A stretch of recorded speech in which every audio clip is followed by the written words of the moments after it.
అన్నము లేకున్నను భువి జన్మమునకు బాధ లేదు జగతిలో, వినురామన్నను ఆత్మలో నుంచిన ధన్యుడెపో వాడు నిజము దశరథరామా. అత్యంత పవిత్రమైనటువంటి ఈ చైత్రమాసంలో శుభోదయ వేళలో దేవదేవుడైనటువంటి శ్రీమన్నారాయణుణ్ణి, కలియుగ ప్రత్యక్ష దైవమైనటువంటి శ్రీ వెంకటేశ్వర స్వామి వారిని పరిపరి విధాలుగా శరణాగతి చేస్తూ ఉత్తమమైన ఈ చైత్రమాస శుభోదయ సమయాన్ని మనం చరితార్థం చేసుకుంటూ ఉన్నాం. ఈ చైత్రమాసంలో మనందరి యొక్క ప్రధానమైనటువంటి కర్తవ్యం గోవిందుడి యొక్క ఆరాధన.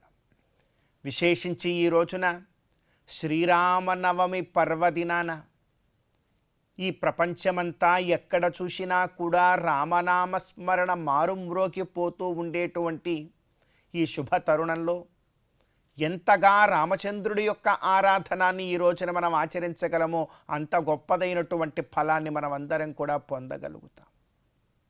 రామాయణంలో చెప్పినట్టుగా రామో రామో రామ ఇతి ప్రజానామభవన్ కథాః రామభూతం జగదిదం రామే రాజ్యం ప్రశాసతి అని.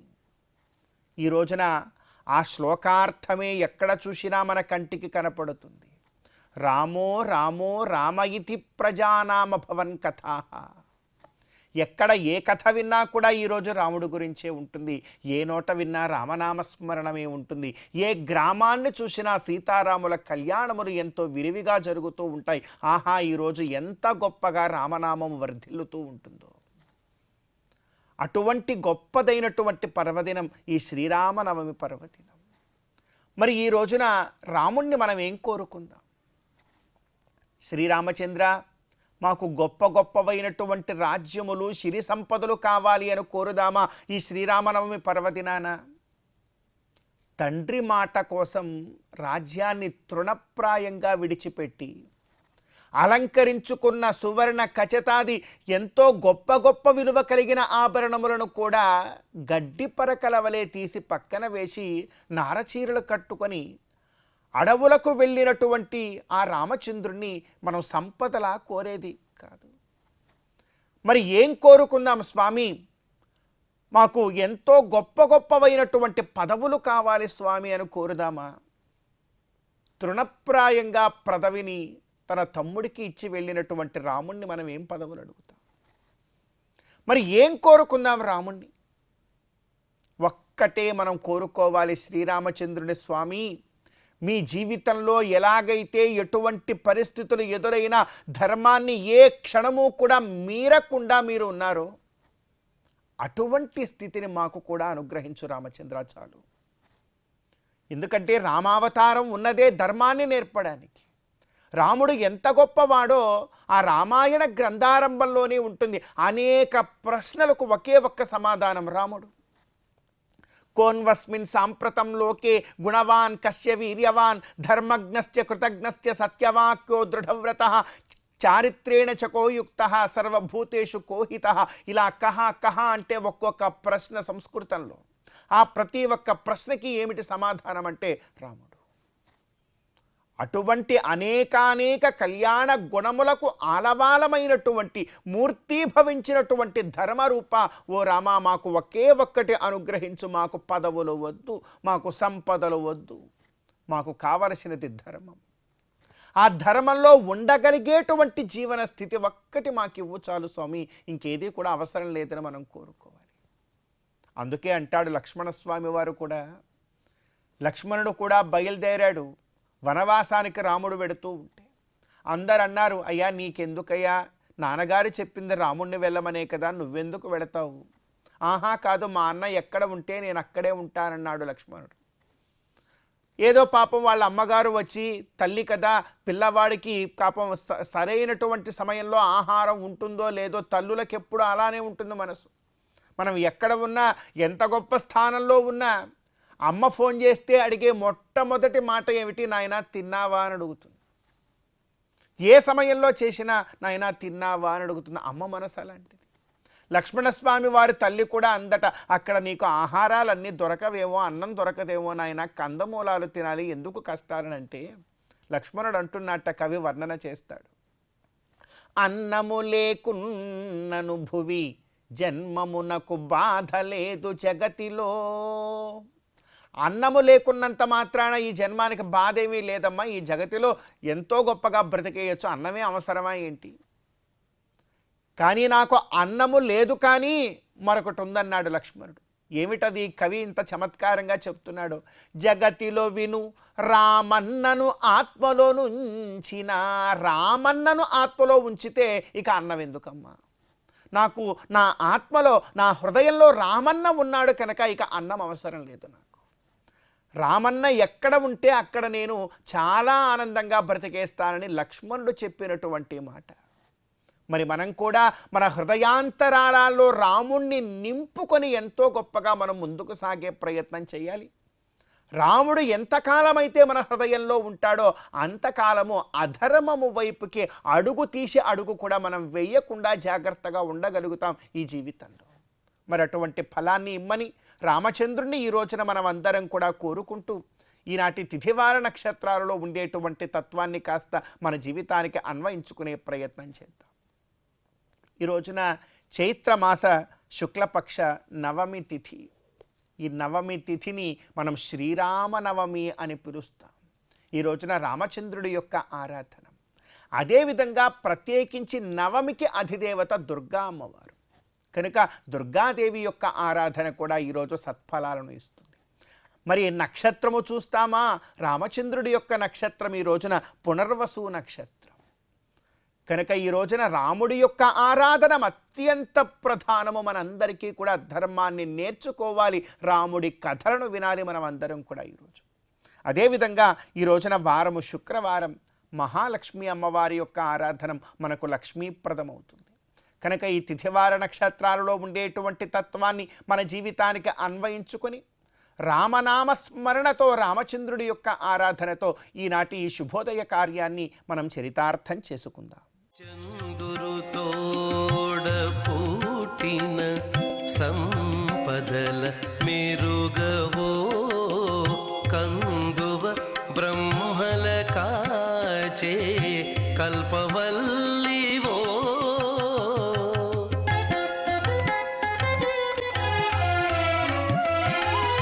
అందిన గోవిందునికి అండనే తోడు నీడై ఉండానవు మా ఇంటనే ఉండవమ్మా అమ్మా జయలక్ష్మి వరలక్ష్మి సంగ్రామ వీరలక్ష్మి ప్రియురాలవై హరికి బెరసితివమ్మా.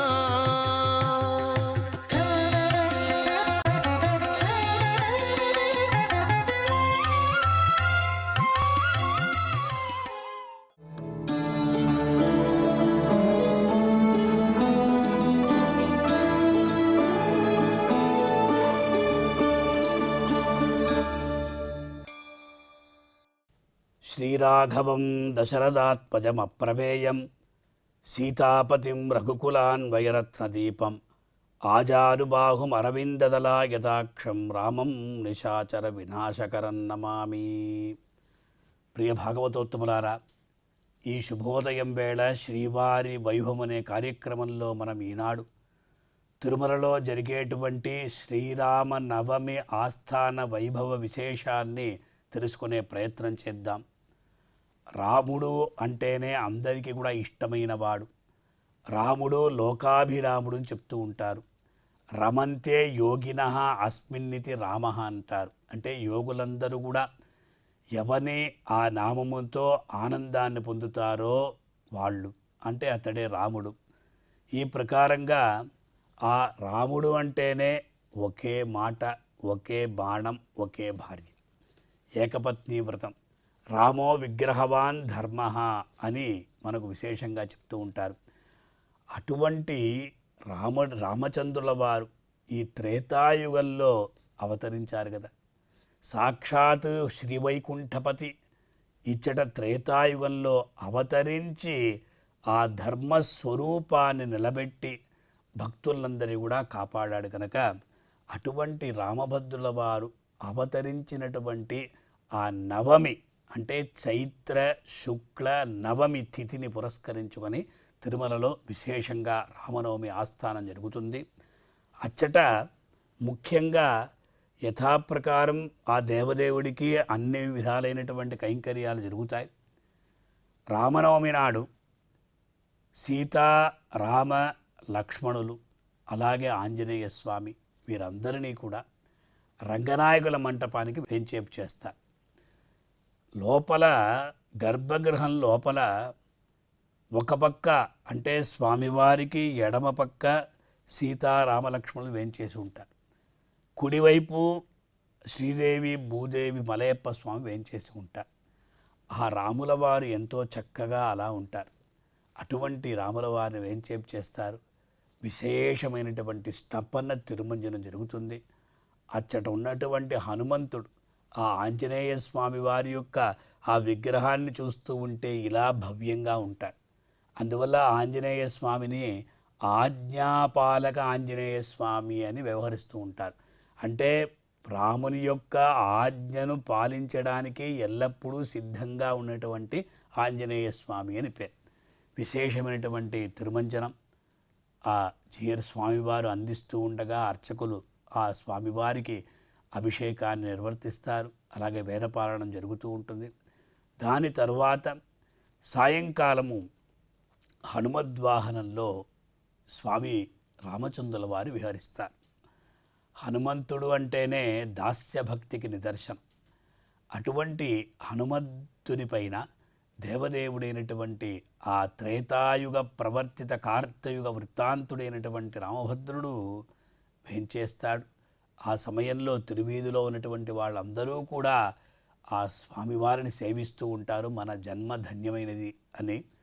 ఇలా జరిగిన తర్వాత ఆ ఉత్సవమైన తర్వాత వాహనోత్సవమైన తర్వాత ఆ వినాయకుల మండపం నుండి అందరినీ కూడా బంగారు వాకిలి అంటే వెండి వాకిలి దాటి బంగారు వాకిలి లోపల తిరుచిలో వేంచేపు చేస్తారు.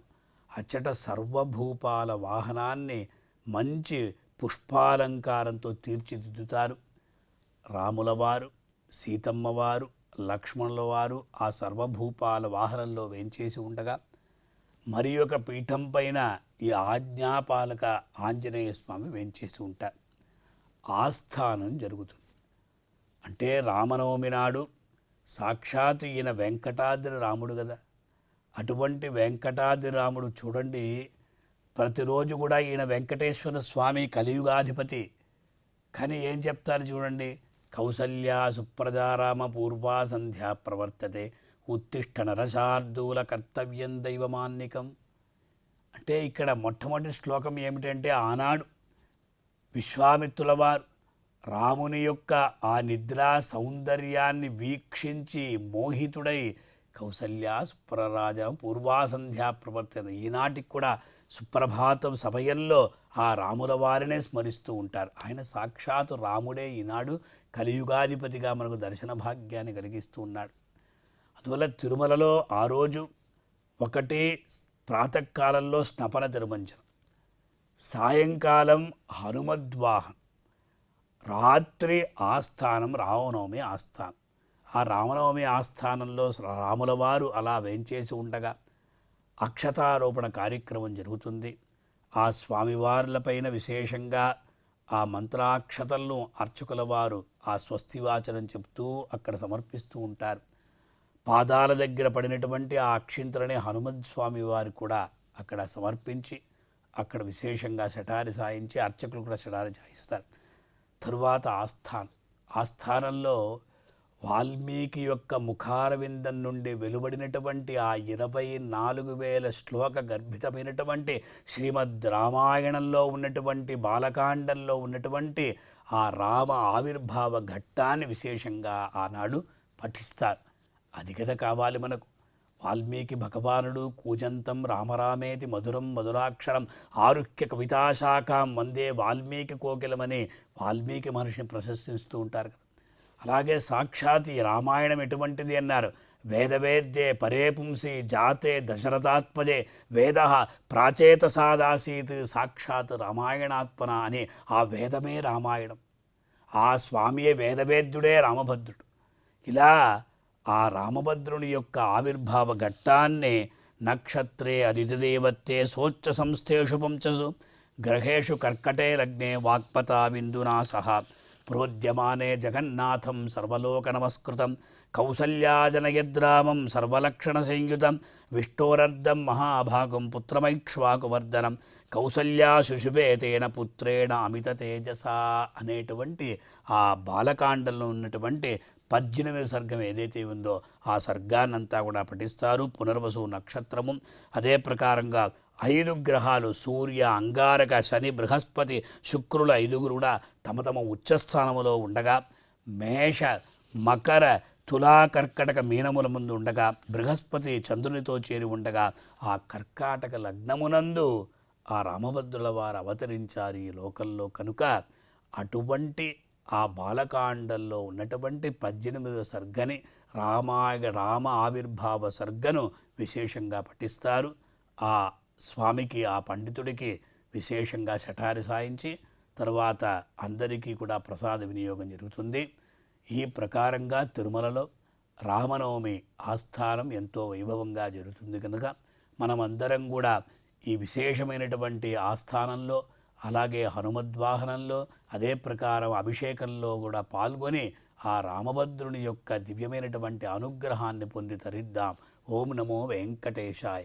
16 పన్నెలతో బంగారు పతిమా చెదరని వేదములా చిగురుబోడి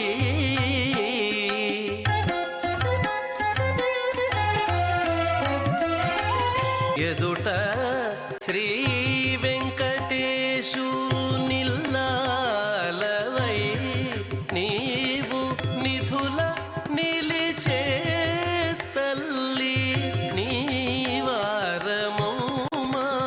అమ్మా జయలక్ష్మి వరలక్ష్మి సంగ్రామ వీరలక్ష్మి ప్రియురాలవై హరికి వెరసితివమ్మా అమ్మా జయలక్ష్మి వరలక్ష్మి సంగ్రామ వీరలక్ష్మి వరలక్ష్మి జయలక్ష్మి.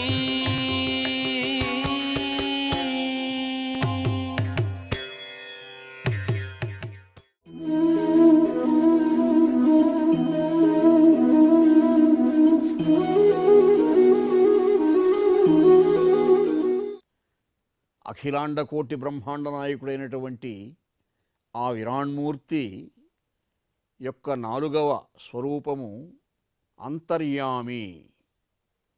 యో దేవాది చతుర్విధేషు జనిషు బ్రహ్మాండ కోశాంతరే సంభక్తేషు చరాచరేషు చ విశన్ ఆస్తే సదాంతర్బహి విష్ణుస్తం నిఖిలేష్వణుతరం భూయస్సు భూయస్థరం స్వాంగుష్ఠ ప్రమితంచ యోగి హృదయే ఆసీనం ఈశం భజే. చీమ దగ్గర నుంచి బ్రహ్మ వరకు కూడా సమస్త జీవుల యొక్క అంతరంగాలలో అంగుష్ఠమాత్రదేహుడై ఆయా జీవుల యొక్క అంగుష్ఠము బొటన వ్రేలు ఎంత ప్రమాణంలో ఉంటుందో అటువంటి ప్రమాణంలో ఉన్నటువంటి దివ్యమంగళ విగ్రహుడై ఉన్నటువంటి పరమాత్మ విష్ణుస్థం నిఖిలేష్వణుతరం భూయస్సు భూయస్థరం. సర్వం విష్ణుమయం జగత్ అని పెద్దలు చెప్పినట్టుగా ఎక్కడ చూసినా ఉన్నాడు, అంతర్యామిగా ఉన్నాడు. చెట్లలో, చేమలలో, రాళ్లలో, రప్పలలో, జీవులలో అందరిలో కూడా తానై ఆ చైతన్యమూర్తి అయి నర్తకుని భంగి పెక్కగు మూర్తులతో ఎవ్వడాడు మునులు దివిజులను కీర్తింపనేరెవ్వని వర్తనము ఊరులెరుగరు అట్టి వాని నుతింతున్ అని ఈ అంతర్యామినే ఆ గజేంద్రుడు కూడా అలా కీర్తించి ఉన్నాడని భావించవచ్చు. అలా పరీక్షణ్ మహారాజు గారు గర్భస్థ శిశువుగా ఉన్నప్పుడే ఈ అంతర్యామిని చూడగలిగాడు. అంగుష్ఠమాత్ర పురుషోంతరాత్మ అని ఉపనిషత్తులు చెప్తూ ఉన్నాయి. అంగుష్ఠమాత్రం అమలం స్ఫురత్కుండల భూషణం అని భాగవతంలో. మేఘంబు మీది మెరుగు కైవడిమేని పైనున్న పచ్చని పటమువాడు గండభాగంబుల కాంచన మణిమయ మకరకుండల కాంతి మలయువాడు బాలార్కమండల ప్రతిమాన రత్నహాటక విరాజిత కిరీటంబువాడు శరవహినడగించు సంరంభమున చేసి కన్నుల నునుకింపు కలుగువాడు కంకణంగద వనమాలిక విరాజమానుడు అసమానుడు అంగుష్ఠమాత్రదేహుడు.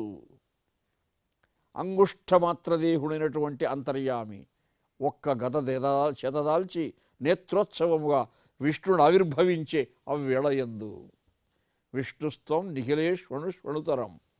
ఎందుకంటే అశ్వత్థామ ప్రయోగించినటువంటి బాణప్రయోగం చేత ఆ అగ్నిబాణం యొక్క తీవ్రత్వాన్ని తట్టుకోలేక, ఆ వేడిమికి తాళలేక ఆ శిశువు పరమాత్మను కీర్తించాడు. ఎందుకంటే ఉత్తరాదేవి గర్భంలో ఉన్నాడు. ధౌమ్యాది మహర్షులు వచ్చి రోజు సత్కాలక్షేపం చేస్తూ ఉన్నారు. అలా తల్లి వినడమే కాదు, గర్భంలో ఉండే శిశువు కూడా వింటూ ఉన్నాడు ఈ బిడ్డ. అలా వినికిడి జ్ఞానంతోనే ఆ పరమాత్మను కీర్తించాడు. రాడా చూడ సమస్త భూతములలో రాజుల్లు వాడిచ్చటం లేడా పారుని చిచ్చరం ముదొలగన్ లీలాగతింద్రోచిన కీడా నేడ భయప్రదానము అతడు ఊహింపన్న తత్రాతమున్ కాడా ఎందరగావడు ఈ ఎడలమత్ కర్మంబు తానెట్టిదో అని ఆ బిడ్డ అన్ని చోట్ల ఉండే ఆ పరమాత్మ, అంతర్యామిగా కూడా ఉన్నటువంటి ఆ పరమాత్మ ఇక్కడ లేడా, నేనుండే చోట లేడా అని ఆశ్రయిస్తే విష్ణుడు ఆవిర్భవించి ఆ వేళయందు అంగుష్ఠమాత్రదేహుడై. ఆ బిడ్డ యొక్క బొటన వ్రేలు ఎంత ఉంటుందండి? మాతృగర్భంలో ఉండే బిడ్డ యొక్క బొటన వ్రేలు ఎంత ఉంటుంది? ఆ ప్రమాణంలో కనిపిస్తున్నాడు. ఒక చిన్న మేఘము తునుకులాగా ఉన్నాడు. ఆ చిన్న అంగుష్ఠమాత్ర శరీరానికి తగినటువంటి పట్టు పీతాంబరాలు ధరించి ఉన్నాడు. అందుకు తగినటువంటి కిరీటం ధరించి ఉన్నాడు.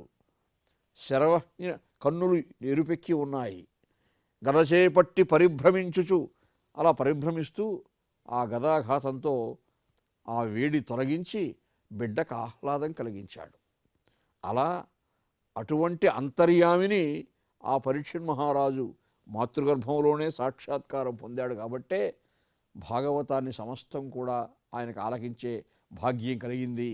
ఆయన ద్వారా మనం కూడా ఆ భాగవతం తెలుసుకోగలిగాం. కాబట్టి ఈ అంతర్యామి యొక్క తత్వాన్ని మహత్వాన్ని గుర్తించి మనం మనసులో అనుసంధానం చేసుకోగలగాలి. అలా అనుసంధానం చేసుకోవడం చేత పరీక్షణ్ మహారాజును, ఆ మాతృగర్భస్థ శిశువును ఆ అంతర్యామి ఎలా రక్షించాడో మనల్ని కూడా తప్పకుండా రక్షిస్తాడు అనే భావన మనకు కలిగి ఉండాలి.